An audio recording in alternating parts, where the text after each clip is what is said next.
নির্বাচনে ভোটার অধিকার প্রয়োগ করা প্রত্যেকটি মানুষের জন্য মূল্যবান। প্রত্যেকেই স্বাধীন ভারতের নাগরিক। তাই নারী অথবা পুরুষের মতোই তৃতীয় লিঙ্গের ব্যক্তিরাও একটি স্বতন্ত্রভাবে ভোটাধিকার প্রয়োগ করতে পারবেন।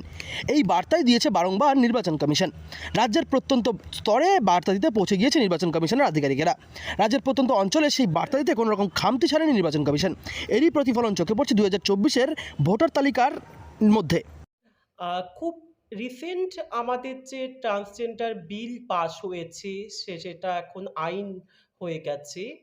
তা সেই বিলে যেগুলো আমাদের সুরক্ষার কথা আছে, যেগুলো সুবিধের কথা বলা আছে, আমরা চাইবো যারা প্রার্থীরা বিজয়ী হবেন, জয়ী হয়ে উঠে আসবেন, তারা যাতে সেই সমস্ত ক্রাইটেরিয়া অনুযায়ী আমাদের উন্নয়নের সাথে থাকে।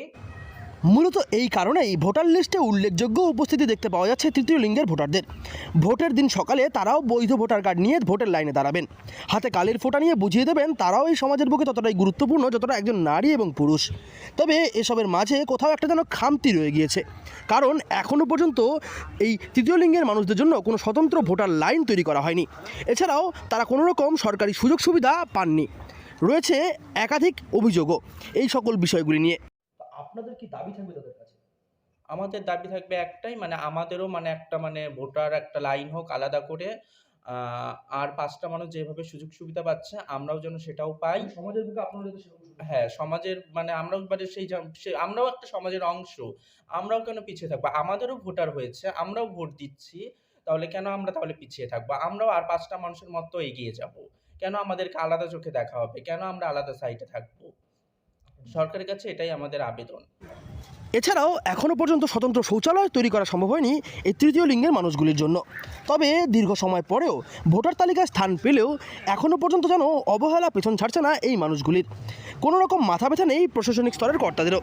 আসলে শতাংশের নিরিখে দায়ী দেখা যাক না কেন, নির্বাচনের হাত ধরে কোথাও একটা সামাজিক বিধি ভাঙছে।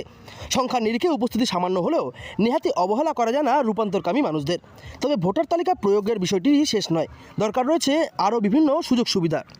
দিক থেকে মনে করি ভোটটা আমার কাছে তেমন কিছু মনে হয় না, কেননা আমরা তো সেরকম কিছু সুযোগ সুবিধা সাধারণ মানুষের মতো পাই না। হ্যাঁ, কেননা আমাদের স্বামী নেই, বউ নেই, বাচ্চা নেই। সাধারণ আমরা যে এলাকায় বসবাস করি সেখানে অনেকেই গরিব দুঃখীরা ঘর পাচ্ছে।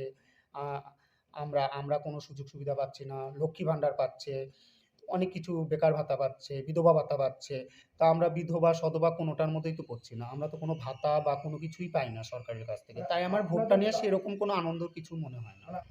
সময় পরিবর্তন হয়, গতি পরিবর্তন হয়, মানুষ বদলায়, তবে এনাদের পরিস্থিতির কিন্তু কোনো প্রকার বদল হয় না। দীর্ঘ সময় আগে যেই পরিস্থিতিতে তারা ছিলেন, আজও একই পরিস্থিতিতে রয়েছেন তারা। তাদের জন্য না কোনো রকম রয়েছে সরকারি সহায়তা, না রয়েছে কোনো রকম প্রকল্প। কোচবিহার থেকে সার্থক পণ্ডিতের রিপোর্ট, লোকাল 18 বাংলা।